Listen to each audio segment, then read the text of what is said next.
నమో వెంకటేశాయ. నారాయణ నారాయణ జయ గోవింద హరే గోవింద హరే. ఏడు కుండల దేవరా ఈ భాగ్యమంతా మాదిరా.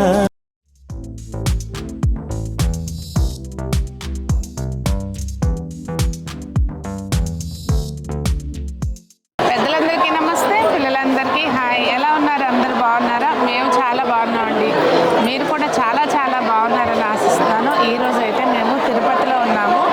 రథసప్తమి కోసం అని చెప్పి వచ్చామండి మేము నలుగురు. అసలు ఇక్కడైతే భక్తజన సందోహం అనమాట. ఎంత బాగుందో, ఒక పాజిటివ్ వైబ్. అదంతా వీడియోలో షేర్ చేస్తాను. నేను Sunitha. Welcome to the Telugu house.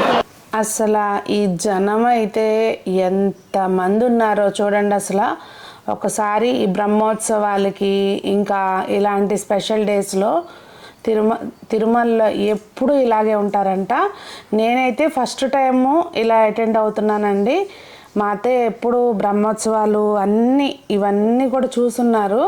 మా దేవాన్ని కూడా తీసుకెళ్ళి మొత్తం అన్నీ చూపించారు. అయితే ఎప్పటి నుంచో అనుకుంటున్నాం కానీ అది వాళ్ళకి పడింది అనమాట. అనుకోకుండా బయలుదేరాము మొత్తానికి. ఇక్కడ ఈ జనంలో ఇలా ఆ స్వామి ఎప్పుడెప్పుడు వస్తారా అని ఎదురు చూస్తూ అలా కూర్చున్నాము. మేము 4 గంటలకి వెళ్ళామండి. 4 గంటలకి వెళ్ళేసరికి అసలు మొత్తం అంతా గ్యాలరీలు ఫుల్ అయిపోయినాయి. ఎక్కడ ప్లేస్ లేదు. నైటే వచ్చి ఇక్కడ పడుకుంటారంట. అంత జనం ఉన్నారు. అంటే ప్లేస్ కోసం అనమాట. ప్రాపర్గా చూడాలి స్వామిని అని ఎవరి కాళ్ళకి ఉంటుంది కదా, అట్లా. మేము వెళ్ళేసరికి మొత్తం ఫిల్ అయిపోయినాయి. మేము స్టార్టింగ్లో కూర్చున్నాం అనమాట. అక్కడ కొంచెం ఖాళీ దొరికితే అక్కడ కూర్చున్నాము.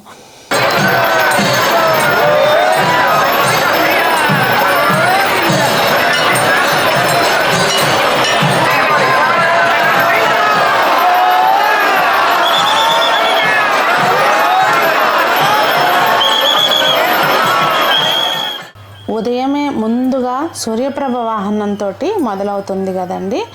సో అది స్వామిని అలా మాడవీధుల్లో తీసుకొస్తూ ఉంటే ముందల వీళ్ళంతా చక్కగా కోలాటాలు ఆడేవాళ్ళు. కోలాటాలు, రకరకాల నాట్యాలతోటి స్వామి అలా తీసుకొస్తూ ఉంటారు కదా స్వామిని. ఇంకా అలా ముందుకు తీసుకొచ్చినాక అక్కడ వరాహ స్వామి దగ్గర అట్లా సూర్యకిరణాలు పడేటట్టుగా పెడతారు. ఇంకా ముందు అసలు స్వామికి ఇలా ఆపాదమస్తకం అన్నట్టుగా కింద ముందు పాదాల దగ్గర నుంచి అలా పై వరకు సూర్యకిరణాలు పడే వరకు అలా ఉంచుతారు. ఇంకా ఆ తర్వాత అలా మొత్తం మాడవీధుల్లో తిప్పినాక మళ్ళీ నెక్స్ట్ వాహనం వస్తుంది. చిన్న శేషు వాహనం, గరుడ వాహనం, హనుమంత వాహనం, ఇవన్నీ కూడా ఒకదాని తర్వాత ఒకటి చక్కగా డిఫరెంట్ అలంకారాలతోటి అలా వస్తూ ఉంటాయి. సూర్యప్రభ వాహనం అయిపోయిందండి. వచ్చి వెళ్ళిన తర్వాత ఇంకా అందరూ ఎవరి ప్లేసులు వాళ్ళు అలా కూర్చొని ఉన్నారు. జనం అయితే మాత్రం విపరీతంగా ఉన్నారండి.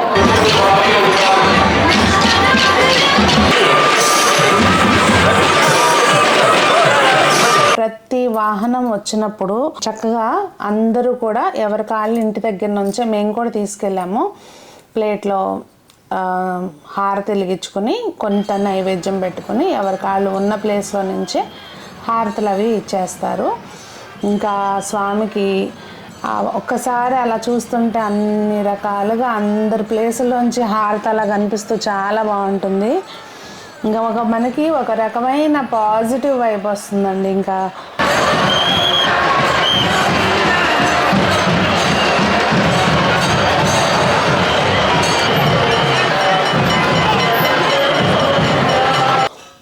తర్వాత ఇవన్నీ అయినాక మధ్యాహ్నం చక్ర స్నానం ఉంటుంది కోనేట్లో. ఇంకా అక్కడ మేమైతే స్వామితో పాటుగా ఎవరిని వెళ్ళనివ్వలేదండి. ముందు ఇక అక్కడ చక్ర స్నానం అయినాక కాళ్ళు అవి కడుక్కొని నీళ్ళు చల్లుకోవచ్చంట.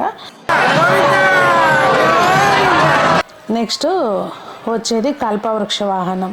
అసలు కల్పవృక్ష వాహనం అయితే అసలు ఎంత బాగుందోనండి. అసలు దగదగలాడిపోతూ నిజంగా భలే అనిపించింది నాకు.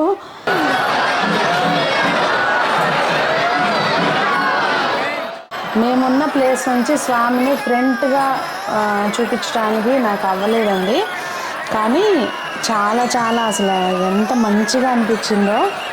ఈ తర్వాత సర్వభూపాల వాహనం.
ఇంకా అసలు కూర్చున్న దగ్గరికి ఫుడ్ అండి, అసలు ఫుడ్ మీద వద్దు అనే అంతగా వస్తూనే ఉన్నాయి. పులిహార, పొంగలి, గుడాన్నము, మళ్ళీ చక్కెర పొంగలి, ఇంకా దద్దోజనం, ఇక అసలు ఉప్మా, మజ్జిగలు, కాఫీలు, టీలు, పాలు, బిస్కెట్లు, ఇట్లా ఏంటండి బాబు, అసలు కూర్చున్న దగ్గరికి అన్నీ వస్తూ ఉన్నాయి అన్నమాట.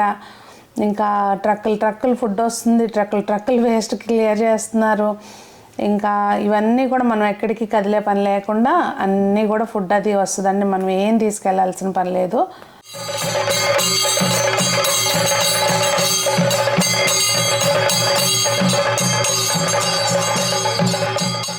ఇంకా లాస్ట్లో చంద్రప్రభ వాహనం అండి. డే టైంలో కంటే నైట్ టైంలో మనకి నాకు వీడియో తీయడానికైనా దేనికైనా కానీ నైట్ టైం బాగా అనిపించింది. ఇంకా అందుకని మొత్తం అందరు వరుసగా వచ్చే వాళ్ళందరినీ కూడా యువతలకు నిలబడి మంచిగా కవర్ చేయగలిగాను. ఇంకా అసలు ఎంత బాగుందో చూడండి. మెయిన్ ఆ లైట్స్లో స్వామి వీడియోలో అయితే క్లారిటీగా తెలియట్లేదండి, కానీ అసలు లైవ్లో చూస్తుంటే నిజంగా జన్మ ధన్యం అనిపించింది. చాలా చాలా ఒక రకంగా నాకు ఉన్న స్ట్రెస్, ఈ టెన్షన్స్ ఇవన్నీ పోయి ఇంకా ఒక రీఫ్రెష్గా అనిపించింది అనమాట. చాలా చాలా నచ్చింది నాకైతే, ఒక పాజిటివ్ వైబ్ అండి.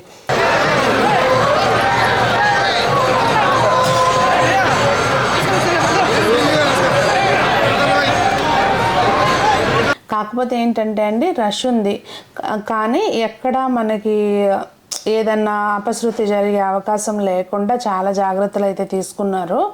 అది మనకి ఎప్పుడు కూడా తిరుమలలో ఎప్పుడు కూడా అలా కేర్ఫుల్గానే ఉంటారనుకోండి, కొంచెం మనం కూడా అది పాటించాలి. మొత్తానికైతే ఇలా జరిగిందండి.